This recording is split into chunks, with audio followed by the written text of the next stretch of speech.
Disclaimer. This is it. Today is Friday, January 16th, 2026, and the hourglass has just been turned. If you look at your screens, you see the number $91. It looks calm, almost ordinary. But what you don't see is the chaos boiling beneath the surface of global finance. At this very moment, in the trading rooms of Wall Street, the air has become unbreathable. 48 hours ago, they attempted a desperate raid, a brutal midnight strike to crush silver prices back down to $87. They wanted to trigger a panic, your panic. They failed. The physical market is no longer answering to New York's orders. In Shanghai, metal is already being snatched up at a $13 premium. COMEX vault stocks are evaporating faster than water in a desert. And tonight, at the closing bell, a mountain of option contracts will expire. This is what we call a gamma squeeze, a mathematical trap from which the banks can no longer escape. While the rest of the world is still sleeping, the silver miners have started to wake up. Their profits aren't just at record highs anymore, they've become obscene. Today, I'm not going to talk to you about charts or theories. I'm going to show you why we are living through the final hours of the paper price of silver. The wall is cracking, and when it falls, those who hold the metal and its miners will be on the right side of history. Welcome to the endgame. Welcome to the final battle for silver. Let me walk you through exactly what unfolded in the past 48 hours, because understanding this moment could be the difference between capturing generational wealth or watching from the sidelines as silver miners explode higher. Wednesday morning started like any other trading day. But by mid-session, the silver market experienced what traders call a stop-loss raid. The price of paper silver got hammered down to $86.24 in a coordinated selling wave that looked designed to shake out weak hands and trigger automated sell orders. Think about the psychology at play here.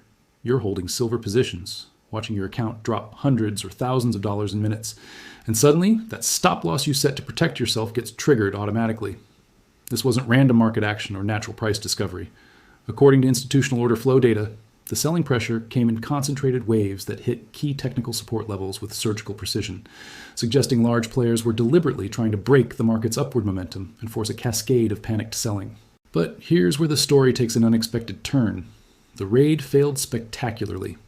By Thursday, institutional buyers had stepped in to defend the $90 level, absorbing all that selling pressure and pushing prices right back up. You have to understand what this means in practical terms. Someone with very deep pockets looked at that Wednesday sell-off and saw it as a buying opportunity, not a reason to panic. When we analyze the volume profile from Thursday's recovery, the data reveals something fascinating. The buying wasn't coming from retail investors frantically trying to catch a falling knife. This was institutional money, the kind of capital that moves markets and thinks in terms of quarters and years rather than days and hours. These players saw vulnerability in the market structure and pounced on it. Now today, Friday, January 16th, we're sitting at a critical inflection point that most people don't even realize exists. This is monthly options expiration day, what traders call OPEX, and the positioning heading into this expiration has created what I can only describe as a ticking time bomb for anyone on the short side of this market. Let me explain how this mathematical trap actually works, because once you see the mechanics, you'll understand why today's closing price matters so much. When major bullion banks sell call options on silver, they're essentially making a bet that the price won't rise above a certain level by expiration. But these aren't simple directional bets. These institutions have to hedge their exposure dynamically as the market moves. Here's the crucial part that creates what's called negative gamma exposure. For every tick that silver moves above $90, these banks are forced to buy millions of ounces of physical or paper silver to hedge their short call positions. They don't have a choice in this matter. The mathematics of options hedging demands it. Think of it like trying to hold back a flood with your hands. The higher the water rises, the more desperate and futile your efforts become. According to data from the Commodity Futures Trading Commission, the concentration of short positions in the silver market remains at historically elevated levels. We're talking about a handful of major institutions holding massive bets against silver, and every dollar the price climbs makes their position more uncomfortable and more expensive to maintain. The irony here is almost poetic. The same institutions that likely orchestrated Wednesday's raid to push prices lower and close out some of their exposure now find themselves trapped in a position where rising prices force them to buy even more, which pushes prices higher still, which forces more buying. This is the classic definition of a gamma squeeze, and we're watching it unfold in real time. But the real tell that something significant is brewing isn't just in the silver price itself, it's in how the mining stocks are trading relative to the metal. Silver mining equities like the Global X, Silver Miners ETF, and major producers like Hecla Mining are displaying what market technicians call extreme relative strength. While silver the metal was getting hammered on Wednesday, many of these mining stocks barely budged or actually closed higher. You might be wondering why this matters or what it means in plain English. And when mining stocks refuse to follow the underlying commodity lower during a sell-off, it's one of the most bullish divergences you can observe in commodity markets. It tells us that sophisticated investors who understand the mining business are looking past short-term volatility and positioning for something much bigger. This pattern has a name among professional traders: smart money accumulation. While retail investors were panic selling their positions on Wednesday, watching the red numbers pile up on their screens and hitting the sell button out of fear, institutional money managers were quietly accumulating shares of silver miners at what they perceive to be bargain prices. The divergence we're seeing isn't subtle either. Some individual mining stocks actually gained ground on Wednesday, while silver itself was down more than 4%. That kind of price action doesn't happen by accident. It represents large buyers stepping in with enough capital to absorb all the selling pressure from scared retail investors and still push prices higher. Think about what this means for the typical investor watching CNBC or checking their portfolio during lunch break. The mainstream financial media was probably showing charts of silver declining, talking about momentum traders getting squeezed out, and generally painting a picture of a market in distress. Meanwhile, the people who actually move billions of dollars in these markets were doing the exact opposite of what the price action suggested they should do. This is what I call a volatility reckoning, and it's playing out right now as I'm speaking to you. The market is repricing risk in real time, and the smart money is front-running what they see as an inevitable squeeze higher. They're not buying silver miners because they think it's a good value play or a nice diversification for their portfolio. They're buying because they can see the mathematical pressure building in the options market, and they want to be positioned before the spring gets released. According to positioning data from major brokerage houses, long positions in silver mining stocks have increased by double-digit percentages just in the past week. This isn't slow, gradual accumulation. This is urgent buying from people who believe something significant is about to happen and don't want to miss it. The setup heading into today's close is almost too perfect from a technical standpoint. We have major short positions trapped above key strike prices, we have institutional buyers defending support levels, and we have mining stocks that refuse to go down even when silver itself sells off. All of these factors are converging on a single point in time: today's options expiration. What happens in the final hours of trading today could set the trajectory for silver and silver miners for weeks or even months to come. A close above $91.50 wouldn't just be a nice round number victory for the bulls. It would mathematically force massive hedging flows that could accelerate into Monday's Asian market opening. The people who understand options mechanics and gamma exposure are watching this closing price with intense focus because they know what a sustained break above these levels means for anyone caught on the wrong side of this trade. This isn't speculation or hopeful thinking. It's pure mathematics playing out in a market where positioning has become extremely one-sided and vulnerable. Right now, as you're hearing these words, the battle for today's closing price is being waged in trading rooms across the country. Billions of dollars in options are about to expire, and the final settlement price will determine who wins and who loses in what might be one of the most significant options: expirations in silver market history. Now, I know what some of you are thinking. This sounds dramatic, maybe even too good to be true. So let me show you the hard evidence that proves we're not dealing with speculation or hopeful predictions. We're watching a structural breakdown in the global silver market that's been building for months and is now reaching a breaking point. The first piece of proof is something most American investors never even look at, but it's perhaps the most important signal in the entire precious metals complex. I'm talking about the Shanghai silver benchmark, and what's happening there right now should be sending shockwaves through every trading desk in New York and London. Here's what you need to understand about how global silver markets are supposed to work. In a normal functioning market, the price of silver in Shanghai should track very closely with the price on COMEX in New York. Sure, there might be small differences due to shipping costs, import duties, or temporary supply imbalances, but we're talking about premiums of maybe 1 or 2% at most. That's the textbook explanation. But right now, as I'm recording this on January 16th, the Shanghai silver benchmark is trading at a $13 premium over COMEX spot prices. Let me put that in perspective for you. We're talking about a premium of over 14%. That's not a normal market functioning properly. That's a market screaming that there's a fundamental shortage of physical metal in the locations where people actually want to take delivery. According to data from the Shanghai Gold Exchange, physical silver transactions in China have been settling at these elevated premiums consistently for the past 3 weeks. This isn't a one-day anomaly or a temporary glitch in the system.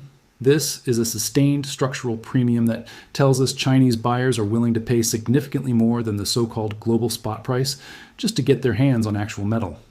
Think about what this means in practical terms. If you're a large buyer in Asia and you want to acquire physical silver, you have two choices. You can buy paper contracts on COMEX and hope to actually receive delivery, or you can pay a massive premium to buy metal that is already in Shanghai and available for immediate pickup. The fact that buyers are consistently choosing to pay that premium tells us everything we need to know about their confidence in the Western paper market's ability to deliver physical metal. Hey everyone, and welcome back to the channel. Today we're diving deep into a metal that's been making some serious waves lately, silver. It's not just gold's less famous cousin. Silver is a fascinating market with its own unique dynamics, and right now things are getting very interesting. We're going to break down what's happening, from global price differences to how miners are faring, and what it all means for you, whether you're an investor or just curious. So grab your coffee and let's get into it. First up, let's talk about something called the East-West arbitrage. It sounds complex, but the idea is simple. Arbitrage is just the practice of buying something in one market and selling it in another for a higher price, pocketing the difference. For a long time in the silver market, this wasn't really a thing. Prices in major hubs like London, New York, and Shanghai were pretty much in sync. But recently, that's changed dramatically. We've been seeing a significant premium on silver in China, specifically on the Shanghai Futures Exchange. At times, the price per ounce in Shanghai has been several dollars higher than the price in London or New York. This is a huge deal. It tells us that demand in the East, particularly from China, is incredibly strong. So strong that buyers are willing to pay a much higher price to get their hands on physical silver right now. Why is this happening? A few reasons. First, China's economy is roaring back, and industrial demand for silver is booming. Silver is a critical component in everything from solar panels to electronics and 5G technology. As China pushes forward with its green energy and tech initiatives, its appetite for silver is only growing. Second, there's a strong investment and retail demand. Chinese investors, seeing this upward price pressure, are jumping in, creating a bit of a self-fulfilling prophecy. They're buying silver as a hedge against inflation and economic uncertainty, just like investors in the West.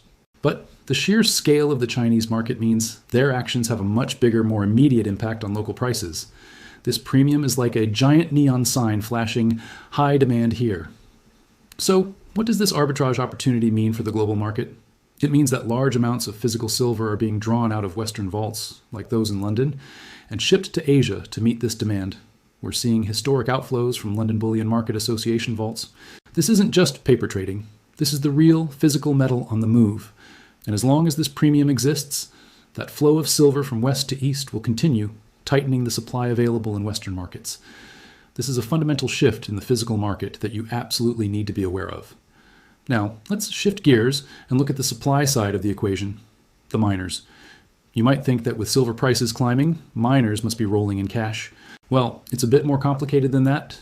Yes, higher silver prices mean higher revenue, which is great. But we also need to look at their profit margins. Mining is an expensive business. You have costs for labor, energy, equipment, exploration, and complying with environmental regulations. And many of these costs have been rising sharply due to global inflation. Energy prices, in particular, have been a huge challenge for mining operations around the world. So, while the price of silver they sell has gone up, the cost to get it out of the ground has also gone up. To understand their true profitability, we look at something called the all-in sustaining cost, or AISC. This metric includes not just the direct cost of mining, but also all the other ongoing expenses needed to keep the mine running. When you compare the current silver price to the AISC of major silver mining companies, you get a real picture of their profit margins. Right now, for many miners, those margins are actually pretty healthy. Even with rising costs, the recent surge in silver prices has outpaced inflation in expenses for most established producers. This is fantastic news for the mining sector. It means they have more cash flow to invest in expanding their current mines, exploring for new deposits, and even paying dividends to their shareholders. A profitable mining sector is crucial for a stable long-term silver supply. When miners are profitable, they're incentivized to produce more silver. However, bringing a new mine online is a long and arduous process. It can take a decade or more from discovery to first production. So even with strong incentives today, we won't see a massive flood of new supply overnight. This lag between price signals and new production is a key reason why silver markets can remain tight for extended periods. This brings us to our final topic, investment trends. How are people playing this market? We're seeing a fascinating split. On one hand, you have the physical stackers, people who are buying silver bars and coins.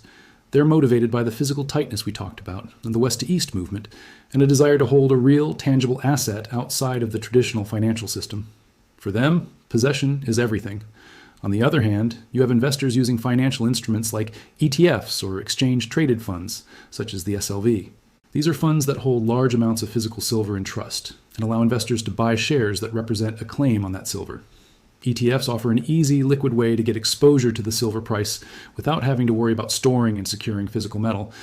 Lately, we've seen significant inflows into these silver ETFs, which shows that larger institutional investors and mainstream retail are getting more bullish on silver.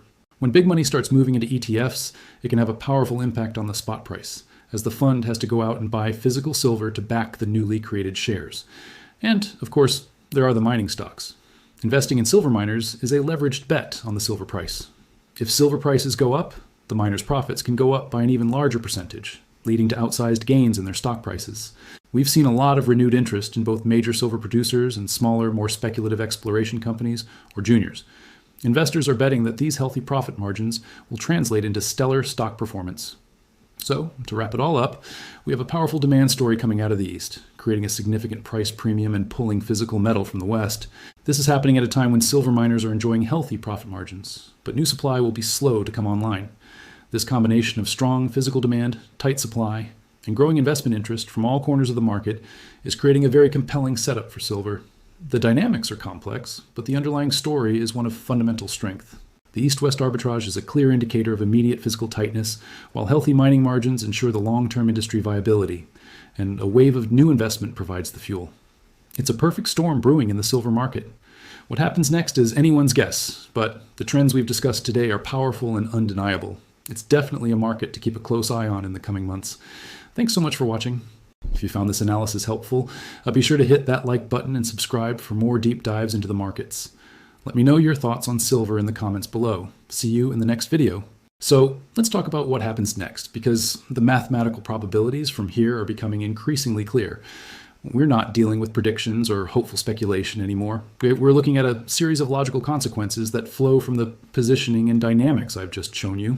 If silver manages to close above $91.50 today, we're likely looking at something that traders call a gap up when Asian markets open on Monday morning. Let me explain why this matters and why the timing is so critical to understanding what could unfold over the weekend and into next week. The way global markets work, when New York closes on Friday afternoon, the price action doesn't just stop and wait politely for Monday morning. Trading continues around the world, with the most significant volume happening during the Asian session, when markets in Shanghai, Hong Kong, and Tokyo are active. These markets see the results of Friday's options expiration, they see the final settlement prices, and they react accordingly. Here's where the gamma squeeze mechanics we discussed earlier become absolutely crucial. When a large number of call options expire in the money, meaning the strike price is below the current market price, the dealers who sold those options and have been hedging their exposure all week suddenly find themselves in a position where they need to buy even more silver to maintain their hedges going into the new week. Think of it like a delayed reaction that happens after the closing bell.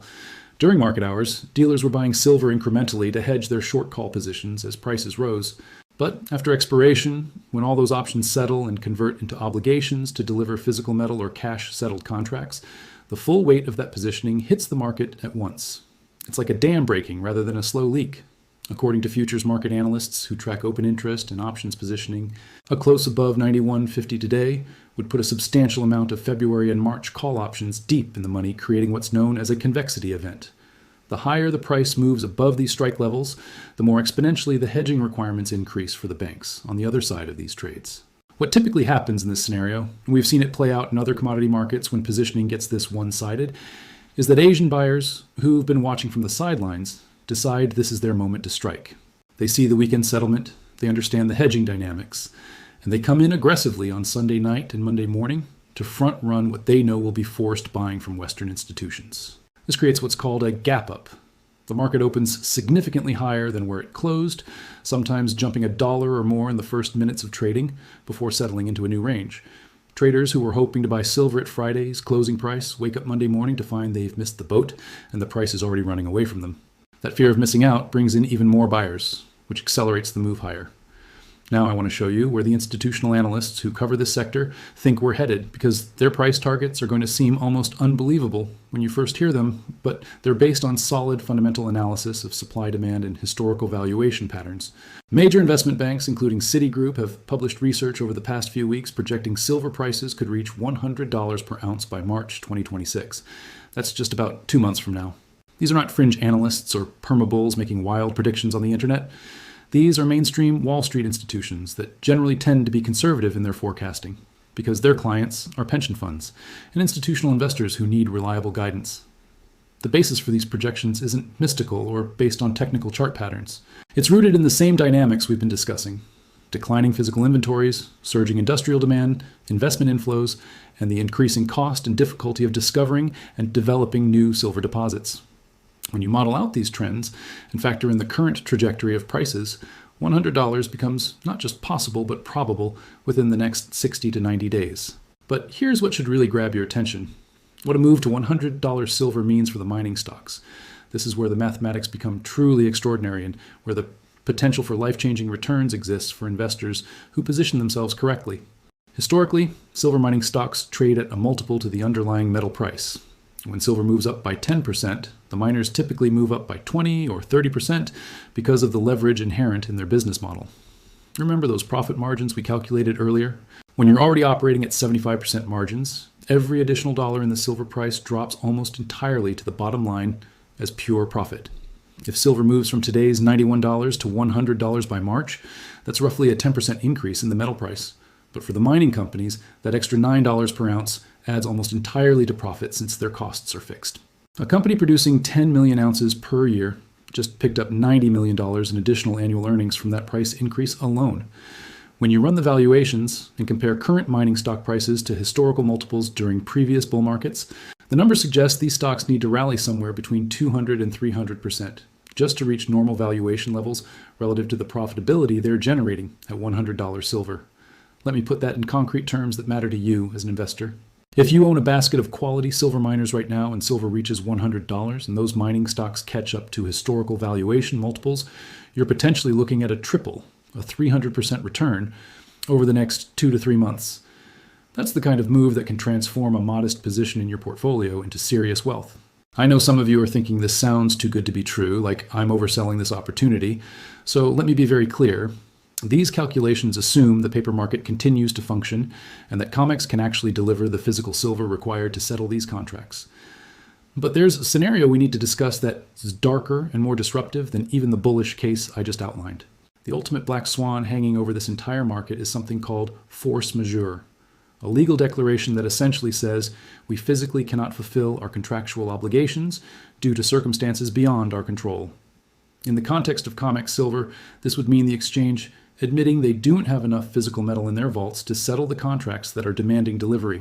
According to the most recent COMEX warehouse reports, the amount of silver in the registered category, metal that is actually available for delivery against futures contracts, has been declining steadily for months. We're talking about inventories that have dropped from over 100 million ounces a year ago to levels that are now approaching critically low thresholds relative to the open interest in futures contracts. What happens if we reach a point where too many contract holders simultaneously demand physical delivery and COMEX simply doesn't have the metal? The exchange would have no choice but to declare force majeure and cash settle those contracts at whatever the paper price happens to be at that moment. The people holding futures contracts expecting to receive physical silver would instead get checks based on an artificial price that may bear no relationship to what physical metal is actually trading for in the real world. Think about the implications of that scenario. If COMEX declares force majeure, it would effectively be admitting that the paper market has become detached from physical reality. The price discovery mechanism that the entire world relies on for silver pricing would be revealed as a fiction. And in that moment, the only assets that would matter are actual physical metal and the companies that mine it. This is the scenario that keeps the people short this market awake at night. It's not just about taking losses on trades that went against them, it's about the systemic risk that the entire pricing structure could collapse if physical delivery demands overwhelm available supply. And every ounce that gets shipped to Shanghai, every bar that gets purchased by ETFs, every bit of inventory that leaves registered vaults brings us one step closer to that potential breaking point. I'm not saying force majeure is imminent or even likely in the immediate term, but the fact that it is even a plausible scenario tells you everything about how precarious the current market structure has become. The paper market has grown to a size that is many multiples of the physical market it's supposed to represent, and that imbalance cannot persist indefinitely. So here we are on the afternoon of January 16th, 2026, watching the closing minutes of what could be one of the most significant trading days in silver market history. The pieces are all on the board, the positions are set, and the countdown is running on today's options expiration. If you're holding silver miners right now, you're positioned for what could be a historic move higher. If you've been sitting on the sidelines waiting for confirmation, you need to understand that by the time everyone sees what's happening and the mainstream financial media starts covering this story, the opportunity to get in at current levels will be gone. The smart money is already positioned. The institutional flows are already happening. The physical market is already broken. What we're waiting for now is simply for the paper market to catch up to reality. And based on everything I've shown you, the Shanghai premium, the profit margins, the ETF inflows, the options positioning, and the analyst targets, that catch-up move could begin as soon as Monday morning. This is not financial advice, and I'm not telling you what to do with your money. What I'm telling you is that we are living through one of those rare moments in markets where all the fundamentals, all the technical factors, and all the positioning dynamics align in the same direction. These moments don't come around often, maybe once or twice in a decade, and they typically create the kind of returns that people talk about for years afterward. The final battle for silver isn't being fought with weapons or armies. It's being fought with mathematics, supply and demand, and the fundamental truth that paper promises cannot indefinitely substitute for physical reality.